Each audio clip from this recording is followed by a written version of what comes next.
Hey guys, what's up? It's Friday. I'm glad you made it through the week. I know I am. Woo! Weekend upon us. About halfway through the year, things are starting to look up, and we can finally get through this hopefully godforsaken year and a half that we've all been dealing with. So don't lose sight of tomorrow because it's only getting better from here. And for the last couple days, Wednesday and Thursday, I did some rap content with some rap artists. And today, I get back to the punk. I get back to the rock side of the world, which is what we do best here. So, you know what? Let's cut the bullshit and get straight to it and hit that intro.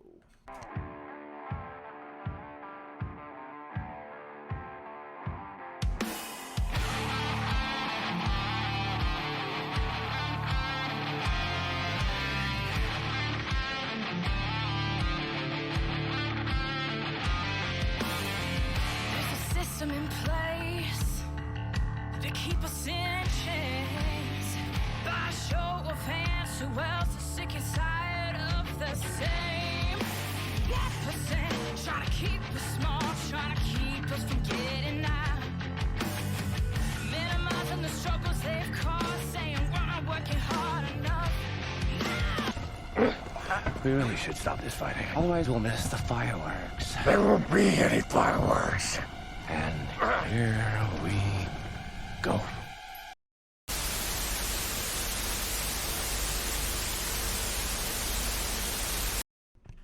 And welcome everybody to Suck It. I am the great and powerful King of Kings, Prince of all that is awesome, Derek. How are we doing today on this glorious June 10th of the year that is 2021? Happy Friday, everybody. Welcome to the show. End of the week is upon us. Go have some fun. Go outside and grill. Go to the pool. Go to the beach. I don't care what you do. Just get out of the house because we've been stuck here for far too long. Things are open again, so you know what? Get out of your house. Unless you're in Canada, because then you're just stuck. But either way, again, welcome to the show, guys. Today I bring you a band from Washington that started in 2019 and was put together by a gentleman by the name of Paul. And when I say his last name, if you're a wrestling fan, you're like, oh, I know that guy. No, you don't. It's not the same guy. Don't worry about that. So a gentleman by the name of Paul Levesque, who brought together two other guys to create the band The Let Me Downs. And they are getting ready to release their debut album on July 16th. And they actually have a record release show coming up on July 17th at the Yucca Tap Room in Tempe, Arizona. So they got a lot of cool stuff coming up. So let's just get right to it with the guys from The Let Me Downs. Hey, what's going on, guys? How is everybody? Good. It's nice. Trying to make it through Friday. Sunny, hot, 100 and I think it's already 105 here in Phoenix. Woo! And that's why the rest of us live in Washington. It's like 95 here in Virginia, so I hear you. So how has everything been going? You guys, just got started in 2019, and then boom, March 2020 hit and shut all of everything down. How was that for you guys as a band that were just really kind of getting started? It kind of sucks, to be honest. Like, I lived up in Tacoma for a short period of time. That's when I started the band. I unexpectedly had to move back to Phoenix. And I went back up right before the pandemic really started going to do our pre-production. And while I was up there, they were talking about like shutting borders down for Washington and California. I was like, guys, because I drove. So I was like, I need to get out of here before I get stuck. So luckily we got most of the pre-production done, but it's been a tough road doing it the way we did it, which is not the traditional way bands start and, record records, because we had to essentially do it in two different states, two different studios, not being in the studio with each other. So there was some ups and downs with that, but we're pretty stoked on how it all came together and we finished it out. So have you guys even played a live show yet as a band? No. Wow. No. First show will be our record release show. That's sick. what you need to do, Paul, is you need to go out there, lead off with some Motorhead, walk out there with a bottle of water and spit water into the crowd, wearing like a Triple H wig and all, just kind of going all about it. Just pull somebody up and give them the pedigree and start. Dude, that's a way to kick off the fucking show. If that's not punk rock, I don't know what is. Yeah, right. So damn. I would be down for that. I would be down for that. I'm sure you would be. I'm sure every fan in the crowd would be like, "Yeah, give me a pedigree." I'm gonna pull Garrett over the drums and pedigree him. No thanks. You said you were down. No, if you do it to somebody else, not me. That's awesome though. Damn. So your first show is going to be your CD release party or record release party, album release party, whatever the fuck it's called these days. Right. But damn. So what's going through y'all's head, especially since you're still in Arizona? How are you guys even preparing for that? I mean, you guys are a month away from that. Right. I'm planning to go back up to Tacoma here, probably end of the month, early July, to get our set list down, rehearse as much as we possibly can before the show, and run through it one or two times when they get here, and then go time. Yeah. And then you guys are playing with Mad Dog Tannen, which is a great, another great band that references a great thing that happened in the 80s. Right.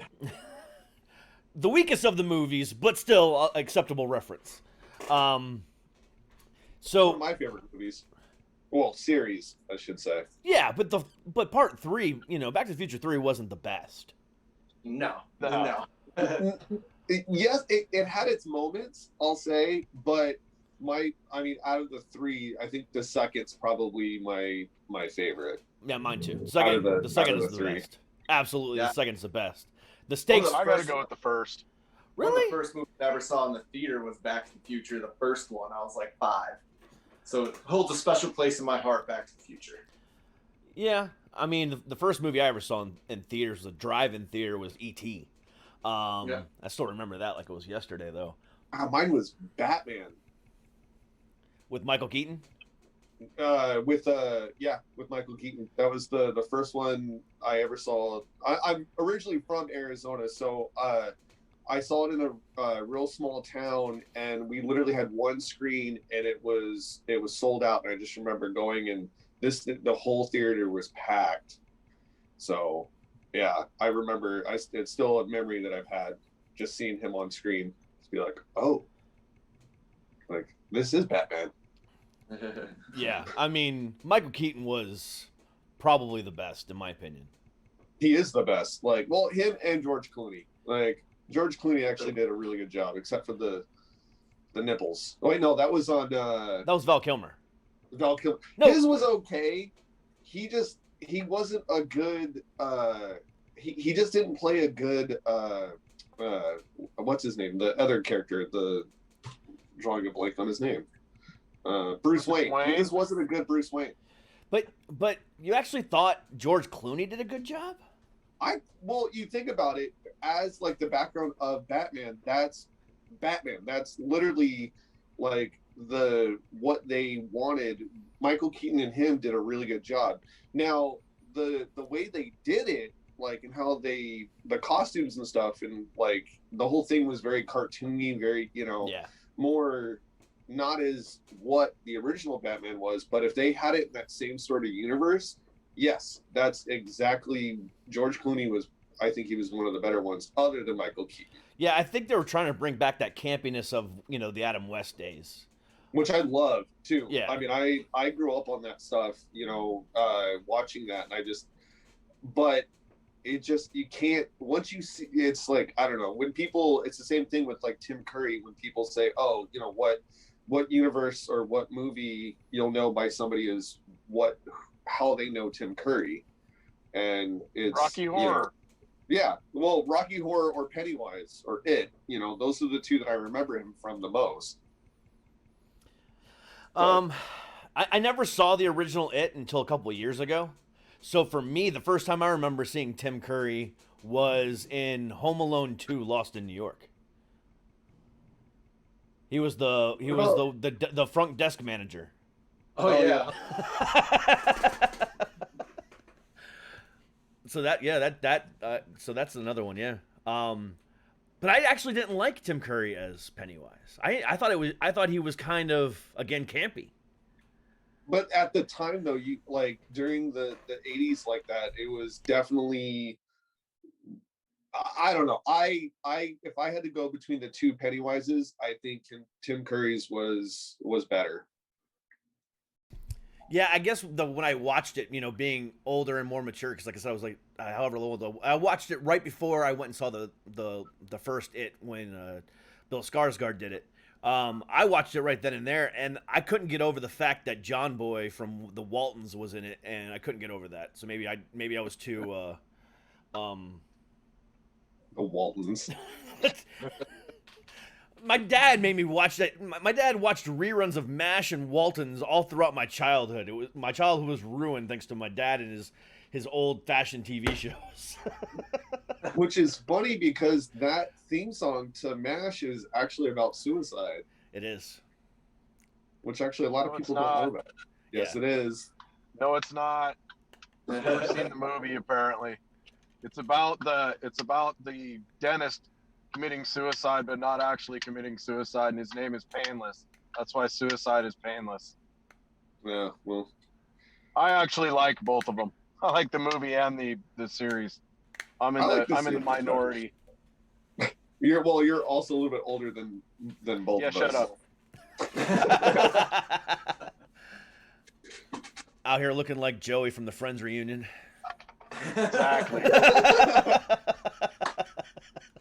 Sorry, I know we just met, but I had to. I'm sorry. My bad. That's all good, man.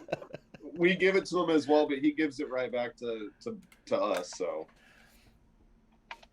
that's fine. I'm a 40-year-old with a man bun. I can't complain. I can't talk shit. I mean, it is what it is. Thanks for nerding out with me for a few minutes there. That was fun. Because I am a huge nerd. So anytime I get a chance to talk anything nerdy, I'm all about it. So it's funny that you mentioned suicide. Because, with everything that's gone on over the last year,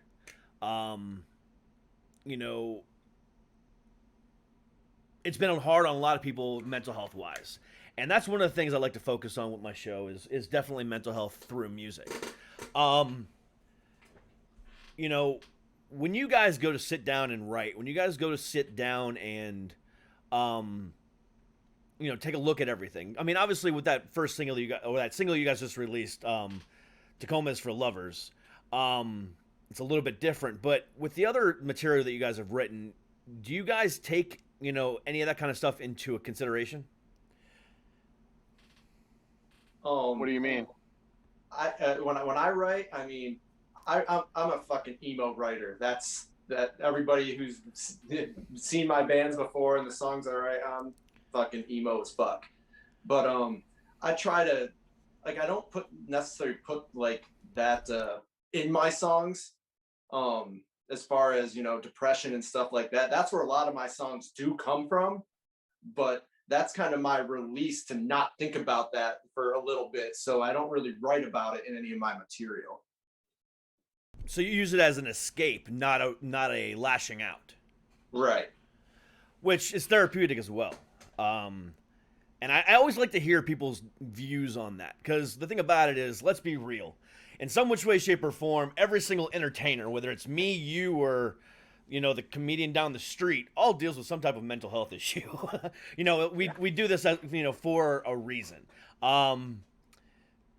So I'm always conscious of that. And, with my past suicide attempts and, what I have to deal with on a daily basis, I know that I use music as a source of, relief, a source of, just getting through it.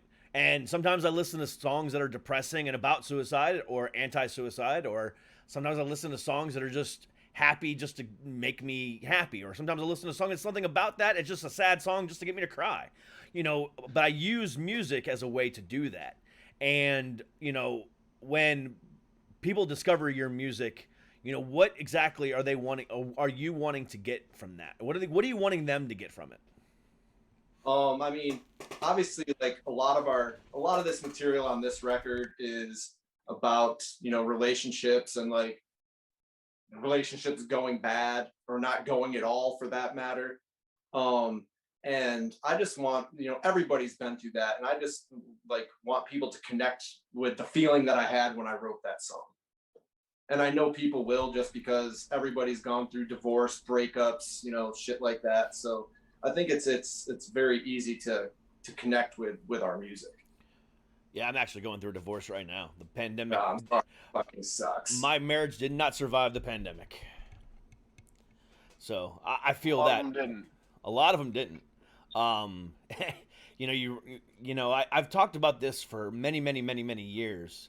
You know, like one of the things that I've always, you know, held true, you know, as far as like relationships go, is that you always put your partner first above your kids and everything else like that, because you got to make sure that you always know who your partner is. And therefore, because once the kids leave, you know, there's nothing left if the kids always came first.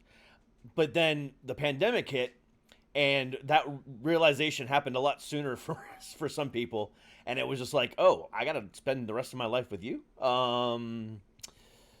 Okay, you know, or that was what she said. At least I said okay. But you know that's neither here nor there. We won't discuss that today. I already discussed it too much. But yeah, you know, the pandemic did not do well for a lot of couples, unfortunately. Yeah, I ended up losing a relationship also during the pandemic as well. So, but with playing with these guys, it helped the little bit of the time that we had to play and do the pre-production of the album. It basically helped me not think about it, and to just kind of just focus on just doing, you know, because I also lost my job with the whole thing as well. And so I was, you know, in that transition, as well as, you know, losing my job, relationship, and the band was all I had. So you know, going back to even what we were talking about earlier about the therapy in music, playing my drums and playing with these guys is my therapy, you know, at least for me. And that's what helps me I get excited, you know, when we get to practice, or even when I'm playing by myself, I get excited when when we get to know, it's like, oh yeah, we're going to be playing a show in a few weeks. It's like, I'm building up that anxiety and that excitement for it, you know. Garrett gets excited when he plays with himself. That, Don't we all though? Yeah.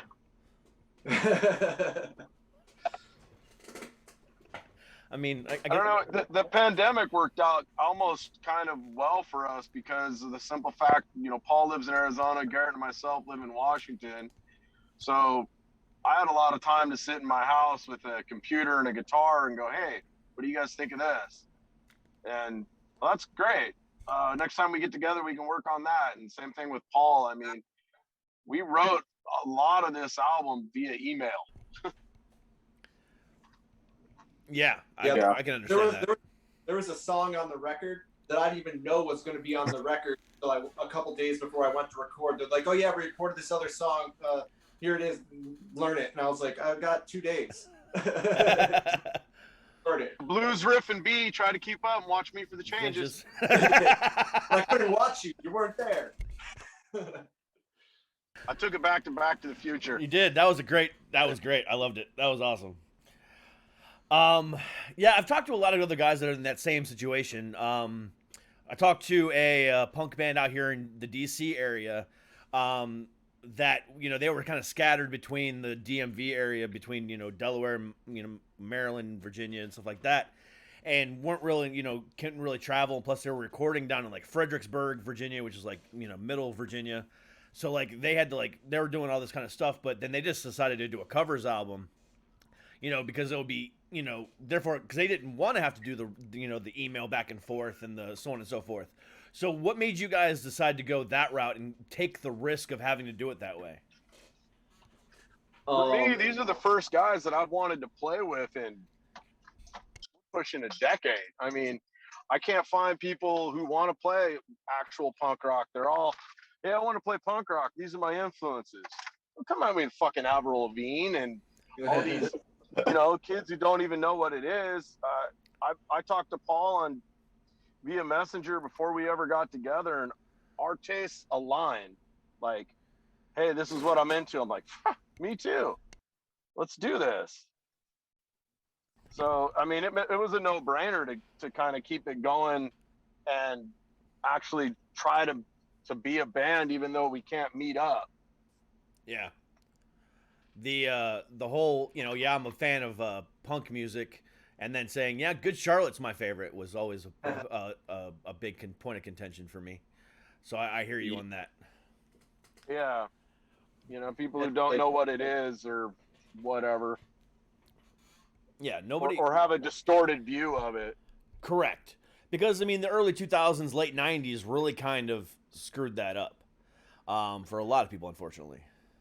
I was in a band in Seattle in like 90, right at the height of grunge, and I was playing in a punk band, and Mike McCready had a punk band, and they played with us and Zeke, and what they thought was punk was just completely skewed and like it would almost be like my parents trying to play it, just noise. I didn't like any of it. I was like, I don't know what you guys are doing, but it isn't punk rock. I mean, I guess it's punk rock, but it's not decent. Mike McCready had a punk band?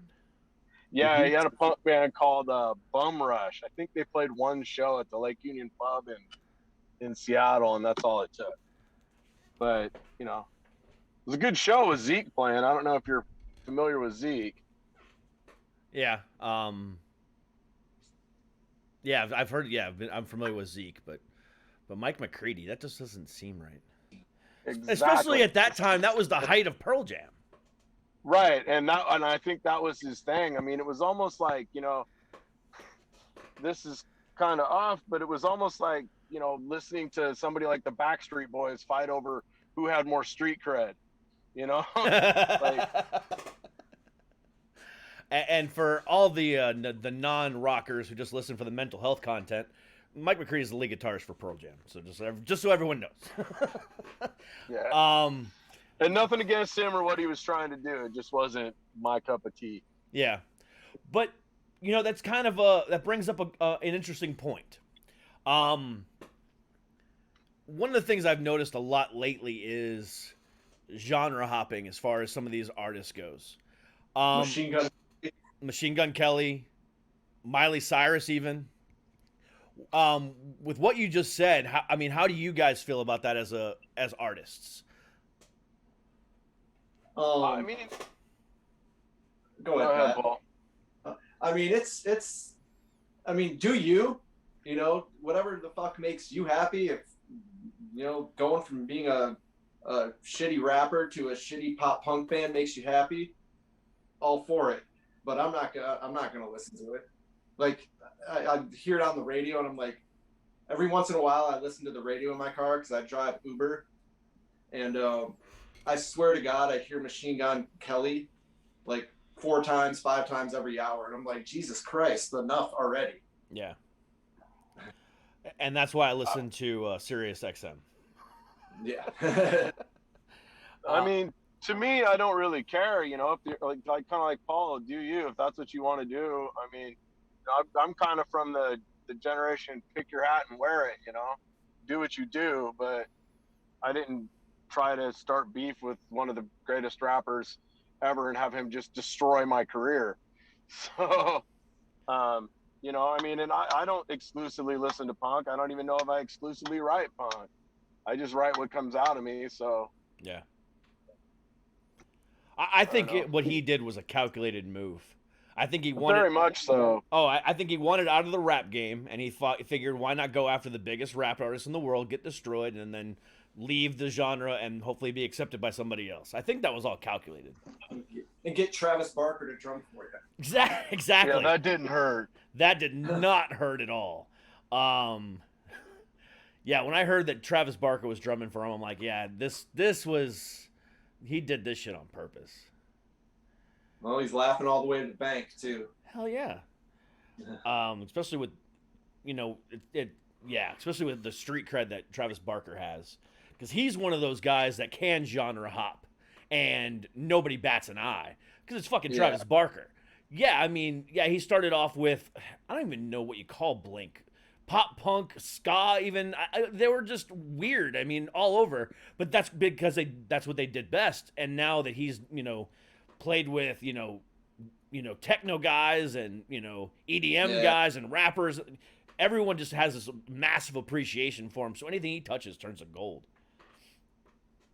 Yeah. I tried to get him, but he wasn't available, so we got Garrett instead. Well, I mean, I can pretty much do what he can, so it's not, he's, to me, from a drummer aspect, I mean, he does some great stuff, but he also, everybody wants to be him, and especially that he's a little bit older than us, and so he's kind of in that sort of, he's in that. When you dive into like the musician thing of it, there's other guys that he's very similar to in that aspect. But I mean, at the same time, I mean, it's great that he's able to do that and go from, being from the Aquabats to then going to Blink and then doing his own thing, doing all the side projects he's done with, all the other members and, and then, also doing the producing with John Feldman and staying with John Feldman has probably been one of his, actually, I think he's done better because of that. And, but I mean, at the same time, I mean, yeah, he's a good drummer, but I mean, he's a good drummer. Yes, absolutely. I agree with you. He's a good drummer. He's not a great drummer. He's a good technical drummer. But as far as like, there's much better, drummers in the world. I mean, obviously Neil Peart was one of the greatest. I mean, got Joey Jordison from Slipknot. You've got so many. That's my opinion. I'm a huge Joey fan. I mean, I'll say this: Joey fit that band very well. When he was by himself, he's not. He's a one-trick pony. Is what Joey is. I agree with that. I do agree with you on that. So if you look at just his Slipknot stuff, that's where I come in. That's where I'm saying yes. Now I think Jay Weinberg, the replacement, Max Weinberg's son, is a much better drummer than him. I think Max Weinberg, the drummer for fucking Bruce Springsteen, is one of the greatest drummers out there too. So I mean, there's much better drummers out there. Don't get me wrong. And I was just We're not going to talk about Bill Stevenson? Oh, he's got the mask on. Yeah, I have to meet with a client, so I'm going to mute you guys for a few minutes. Okay. Bill, yeah, if we're going to talk about great punk drummers and producer all around this person, it's going to be Bill, like hands down. Like that's, yeah. And he writes a lot of the Descendants material. Like he's the leader of that band. He writes a lot of the songs too. Yeah. I mean, one of the guys I look up to as being just in a punk band in general, looks up to Bill as well. So I mean, it's it's almost like that 6 degrees of Bill Stevenson. It's so that's a huge thing, even in my old bands, we kind of almost had him be to do mixing, but then we actually had Stefan actually do our mixing and all that for my old band. So we kind of have that weird, and that's with even the three of us. Like me and Pat used to work together, and we used to always talk about Descendants or some sort of punk rock in that genre, and I think that's like the one band actually for all three of us, other than a few others, but I think that's the main band that we all kind of just like, we're like, yeah, we like that song, like that, or that band, or that album from that band. Yeah. I've never really been the biggest, deep diver of punk. I've heard Descendants and I've listened to a lot of their stuff, But as far as like, how great Bill Stevenson is, I've never really, I guess I've never really appreciated it the way you do, and I need to go back and listen to it. It's definitely like it's it's hard to explain without actually like being there in the moment of listening to it, but when you actually like hear how it what he's putting out into it, I mean it's gold. I mean that's I can't really can't really say much other than that. Yeah. See, for me, it's always been like, I said, like I said, I love Joey, but I like Jay Weinberg more. But like Mike Portnoy from Dream Theater, I love him, And then one of my favorite bands of all time, Avenged Sevenfold, Jimmy the Rev Sullivan, the original drummer, fantastic drummer. I mean, Amazing. one of my favorite drummers of all time. It's my favorite band of all time, so I'm a little biased. But Jimmy was great. I'll say Jimmy was great. Like even with going into having Portnoy playing on that album and doing that, like that, I mean, Portnoy was the Rev's like biggest inspiration. influence. Yep. Yeah. And that's kind of, I've loved Dream Theater ever since I was a kid. Like listening to that kind of and having friends get me into that and listening to that dude and being like, what is this? And then discovering other drummers, I nerd out. So like I nerd out on other musicians and other like things like that and like figuring out how they do certain parts or like gear.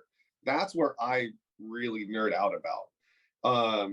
But like I can go on and on about other drummers and literally just talk about any and all drummers pretty much. But that's because I am a drummer.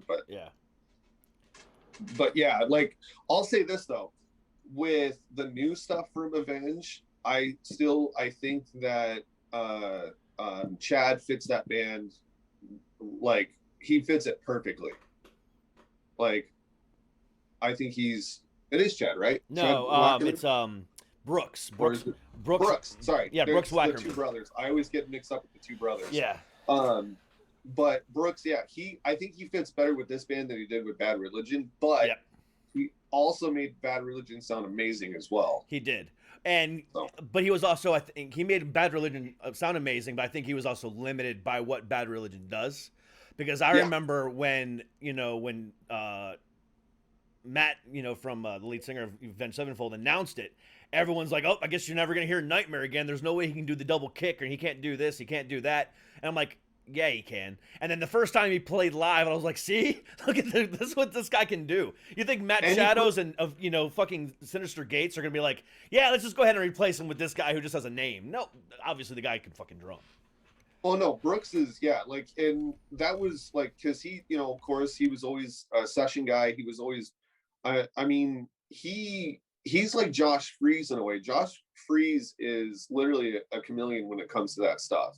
Like, the fact that he's able to do all of that and literally then he can go back and do the Vandals or Devo, and then all of a sudden he'll do Nine Inch Nails. It's like, or Perfect Circle. Yeah. Like, but I know Josh Freese from the Vandals, but then knowing all these, other bands he's been a part of, it's, but yeah, Brooks, I mean, he fits Avenged Sevenfold, and he does the old stuff justice. He does the stuff even with Portnoy, I mean, and perfectly, but he puts his own spin on it. Yeah, and he makes the Aaron Ilge, Hail to the King album sound a lot better, because that guy was horrible as a drummer. I don't know why they picked him over Portnoy, but that's not even going within that. Well, Portnoy, there was other reasons why Portnoy actually did it as a favor for them mainly, and but there was conflict with the stuff that he was doing with Dream Theater and with that, so he had to choose, and then of course he left Dream Theater, and they replaced him with Aaron. Yeah, because he thought he was going to be a part of the band, and he left to go be a part of the Avenge, and they were like, nope, you're not going to be a part of us. And then he was like, oh, I don't have a band now. I remember that. That was a weird situation. Very, very weird. Man, we're just nerding out all over the place. I love this. This is fucking great. I love conversations like this where they just kind of go deep into certain situations. I love it. So far from what I normally talk about. So thanks very much for having this conversation. This is great. Of course. Damn. Now I don't even know where to take this next. We just had a great conversation about drumming. I don't think I've had that conversation on this show. Usually I don't speak up very much. So when it comes to something that I have a passion about, like I said, I can go on forever about it. I haven't heard Garrett talk this much in the over a year we've been in a band together. I do gotta say this, Garrett. You have a sweet ass mustache. Thank you. I actually grow it for charity is the reason why I do it. I'm part of a facial hair club, and what we do is we raise money for charities and stuff like that as well. So when we're playing and stuff like that, the beard's gonna be gone, the mustache will be up in curls, and it's my signature look pretty much. But, The Pringles yeah. guy. Yeah, the Pringles guy. Yeah, I get that a lot. And if you had the gray hair like Pat does, you could pull off the Monopoly Man too. I've gotten that. I've gotten that actually quite a bit from people, but the Pringles guy I get more just because once it's up, it literally looks just like that. So, and I have a shaved head, so it kind of works that it's, I just don't have a white shirt and a red bow tie to, pull off the actual full look. Oh, you know what? I just thought of the perfect gimmick for you guys. Paul, you go up on stage looking like Triple H. Garrett, you go on stage looking like the Pringles guy, and Pat goes up on stage wearing, that, look, I'm Chandler. Could I be wearing any more clothes that Joey wears? And, look like Joey from Friends. What did he call it? The essence? No, not the essence. It's the. Oh, I remember that episode, and I remember he took like the cushions, and then he was just like, "No, these are my cushions for the chair." And he's like, "Oh yeah," and he puts on all of his clothes. Yeah. I watched the Friends reunion on HBO Max, and if you haven't seen it yet, I highly recommend it. It's really good. But Matt LeBlanc actually recreates that scene in the special. So him and his, all of his gray hair, that he has, because he looks completely different. He was wearing that exact same outfit, and he even did the lunges and everything else like that too. So yeah, that's an interesting thing. Yeah, I thought that was great. Oh. Great special, by the way. Highly recommended. Anyone who hasn't seen it yet, go see that. That's a great fucking reunion special. I think it's better than the Fresh Prince of Bel-Air special that aired last year. But I heard that was a train wreck. I heard that it was super uncomfortable. I didn't get to see it, but I heard that there's been some animosity with some of the cast from that show. Yeah, and there's an apology scene, I guess, between him and the original Aunt Viv. I don't think I've seen it. No, I haven't seen all of it. Because again, I've heard the same thing that you have, where it's all very tense and very odd, and they focus a lot on the death of what's his name? Whoever, I can't remember his name, but whoever played Uncle Phil. James Avery. Yeah, James Avery. Thank you. They focus a lot on that, so they kind of go the sad route, and it's kind of odd. So I didn't want to touch that with a 10-foot pole, but the Friends reunion was actually really, really good. So they did it justice, I thought. I'm waiting for them to do the reunion of Two Guys, a Girl, and a Pizza Place. Yeah, that shit ain't gonna happen. Well, the girl, whatever her name was, I don't think she even does anything anymore. I haven't seen her do anything in like forever. I'm not sure. And That or what's the other one I liked when I was younger? Mad About You. Let's see, what was the other one? There was a ton of them. Mad About You was good. Two Guys. Oh, what was her name? Two Guys and a Girl. Because I know she went on to do Monk as well, but I don't remember what she. Trailer Howard. It was Yeah, I Trailer. had a bit of a crush on her. Yeah. She hasn't done anything recently, as far as I can see. All I know is she did Two Guys and a Girl, and then she went on and do Monk. Oh, she was in Me, Myself, and Irene. She hasn't acted since 2010. Huh. Well, that's right. She was his original wife, who was the genius who ran off with that one dude. Yeah. What are we at, Pat? Where's your camera pointed? It's in my pocket because I'm working. Yeah, she hasn't. Yeah, the last thing that she did was Monk, and that ended in 2009. And then she did a made-for-TV short movie, did a voice, and then that was it. So yeah, getting her and Deadpool in the same room, I don't think that's gonna happen. Probably not. Yeah, and I don't even know who the other guy is. Richard Roculo. I don't. I remember his face, but I don't know what else he's been in. Yeah, I don't think he's done much either.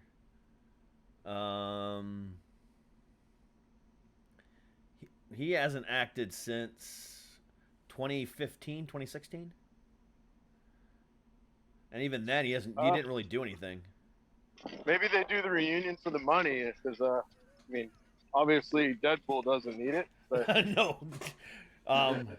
Every unless he needs to recoup from the Green Lantern. Ooh. I don't know. I think Disney's taking care of him, and Fox took care of him pretty well. I think he's good. Yeah, I'm sure he's fine. The Green Lantern was just horrible, is all I'm really getting at. Oh yeah, we can never forget how horrible. You know, I don't think he forgets how horrible it was. If anyone, No, he references it in Deadpool. It's pretty funny. he references it twice in Deadpool, in the first one and the second one. In the second one, he shoots Yeah, himself in the head. Yeah. I mean, that's a great it's a great scene. I love that. He goes, I'm just fixing the timeline. Don't worry about it. Yeah, it was great. Fuck, I love Ryan Reynolds. And Wilder. Yeah. Yes, Van Wilder. Yeah. Who would have thought he would have gone from that to what he is today? Married to Blake Lively, you know, being Deadpool, you know. Who would have thunk it? I'm just waiting for Nicolas Cage's comeback. I am not. You know what though? A couple weeks back, I was watching AMC, I think it was, and Face Off was on, and I forgot Good how movie. good that movie was. It's a good movie. That was actually a good Nick Cage movie. Oh, he had Yeah. some. Yeah, but I think Travolta did a great job in that one too. Oh yeah, no, they both did for sure. Like, I mean, one of my favorites with Nicolas Cage is Raising Arizona. That's probably one of my favorites with him. Yeah, That or The Rock. I think those two, yeah. Other than Face Off. yeah, but The Rock, that was Sean Connery all the way. Well, yeah, but then you still got, Nicolas Cage in there. Yeah, most people forget that Nicolas Cage was in that movie, though. In my opinion, I forgot it was until 2 seconds ago. Because every time I think of The Rock, all I hear is Sean Connery in the back of my head going, "Welcome to The Rock." That's all I hear. Really, all I hear is if you can smell what he's cooking. Back to the wrestling references. Yeah, pretty much. I got very few. Hey, I'm Give good me with 1 second. I'm good with wrestling references, comic book references. We can talk whatever. We can talk whatever. I'm good with it. I am a what's the word? I am a jack of all trades, a master of none. You're an equal opportunity nerd. I'm an equal opportunity nerd, exactly. I can talk music all day. I can talk movies all day. I can talk comics all day. I don't care. I can talk it. Let's do it. The only thing I don't do is conspiracy theories. I don't Why not? even They're all get the rage right now. Yeah. I know, but I can't wrap my head around some of them.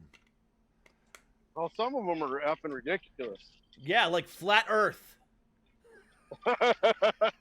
That doesn't make any sense to me whatsoever. Like, Well, the great part about it is if you go to their website, they say they've got members all around the world.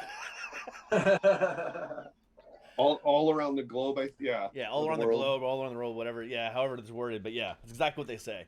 But I'm actually in a social media war with the flat earthers, because back in February, March, I can't remember when it was, I actually had a flat Earth advocate on my show. For some unknown reason, I decided to do this. I still can't grasp my head around it why I decided to do this, and it turned into a massive amount of internet hate, and I realized how many idiots there are in the world who actually believe this. Yeah, it's people's minds, as I always say, just some people's children. Some people's parents. That too. Yeah, it's bad, and I've found myself at the center of it all now, and I enjoy it because I love getting hate comments, and I love getting hate from people that I don't know because I think it's hilarious. But that's just something I can't wrap my head around, is that. So I'll stick to the stuff that is feasible and yet not real at the same time.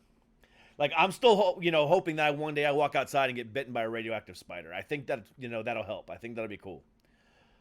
I'll probably die, but I think it'll be cool.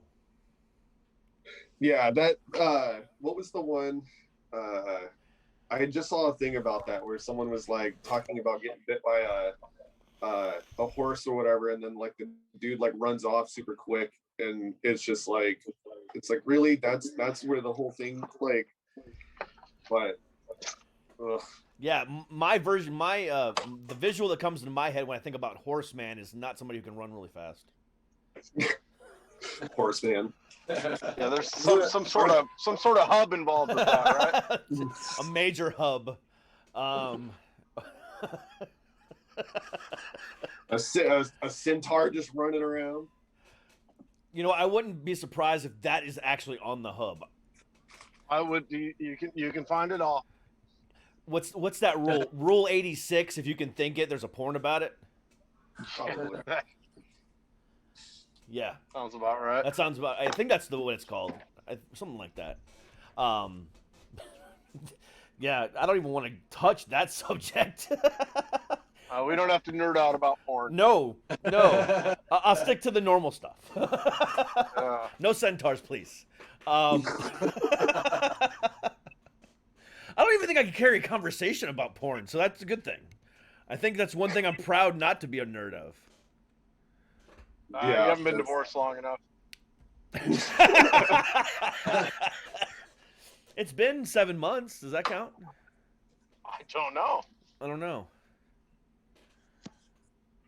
Maybe I should ask Google how much I watch, that kind of stuff, and it'll be like, "Bitch, you need to stop." Thanks, Google. Hey Siri. How much porn is acceptable? How much porn do I need to watch before I can go see an addiction specialist? Right. What's the maximum amount of porn I can watch before it's a problem? I mean, this is all facts. I don't want to know the answers to. So let's just leave them as the unanswerable question. Because some things are better left unknown. That is definitely one of them.